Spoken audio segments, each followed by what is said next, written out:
Labas, aš esu daktarė Mažina Macko-Cinkevičienė. Ačiū Jums labai, kad užsukot į trumpą fizikos paskaitą YouTube kanalą.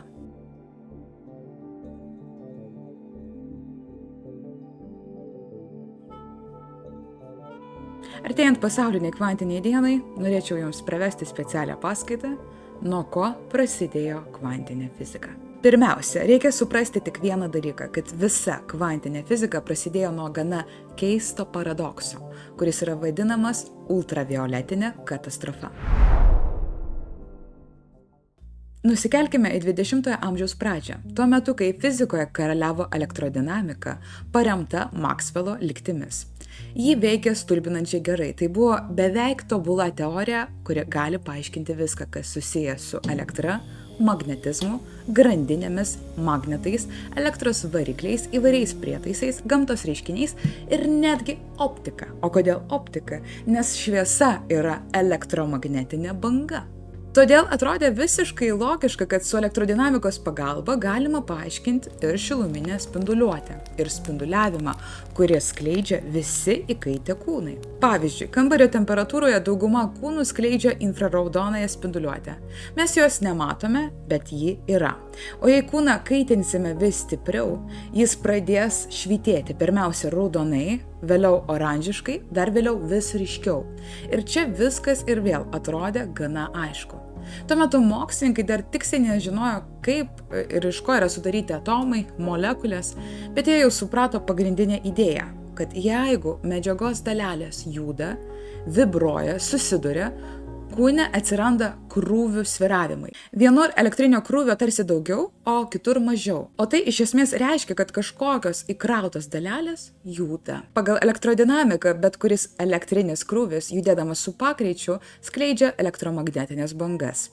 Kadangi dalelės kūne nuolat vibruoja, tai yra pagreitėja, lėtėja, kūnas irgi skleidžia daugybę įvairių dažnių elektromagnetinių bangų. Be to, kuo karštesnis kūnas, tuo intensyviau juda dalelės. O tai reiškia, kad tuo daugiau atsiranda aukšto dažnio spinduliuotės. Kol kas viskas skamba visai logiška. Taip? Bet tada fizikai nusprendžia žengti dar vieną žingsnį į priekį. Kokybiškai aprašyti reiškinį, o dar tiksliau netgi apskaičiuoti, kiek energijos iš tikrųjų skleidžia įkaitęs kūnas. Ir štai čia prasidėjo tos tikros problemos, kur atsiranda paradoksas. Skaičiavimo idėja buvo gana paprasta. Reikia skaičiuoti, kiek yra tokių mažų spinduliuojančių sistemų kiekviename dažnyje. Ir padauginti iš to, kiek energijos vidutiniškai turi viena tokia sistema. Tiksliau kalbant, tokie objektai vadinami osciliatoriais.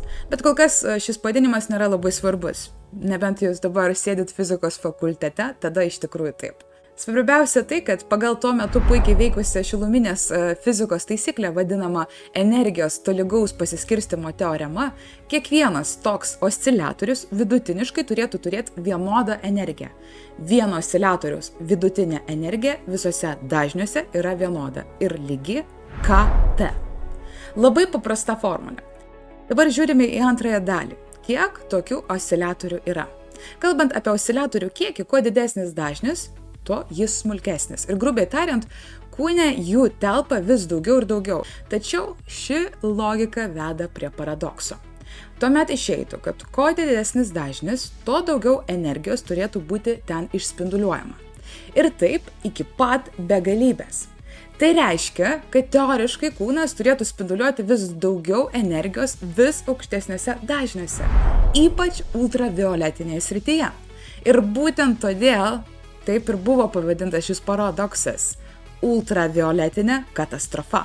Bet ne vienas arbatinukas, krosnis ar skrudintuvas nesusprogdins visatos vien todėl, kad yra šiltas.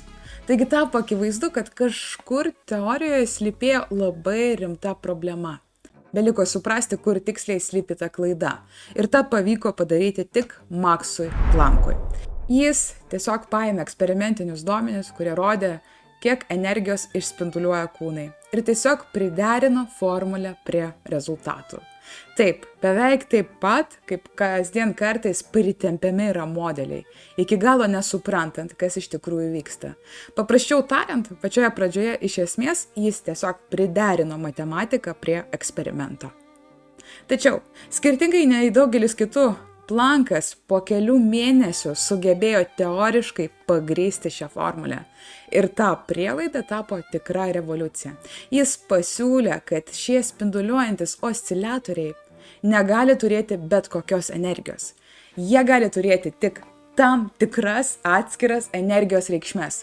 Ne ištisinį spektrą, o tarsi laiptelius. Kitaip tariant, energija pasirodė esant ne visiškai tolydi, kaip manyta anksčiau, o tam tikrais atvejais diskretiška. Ir tada pažiūrėkite, kas nutinka. Iš pirmo žvilgsnio gali atrodyti gerai, energija padalinta į atskirus gabaliukus ir kas iš to. Bet čia ir slypi visas lūžis. Jeigu dažnis yra žemas, tai energijos laipteliai tarp galimų būsenų yra maži.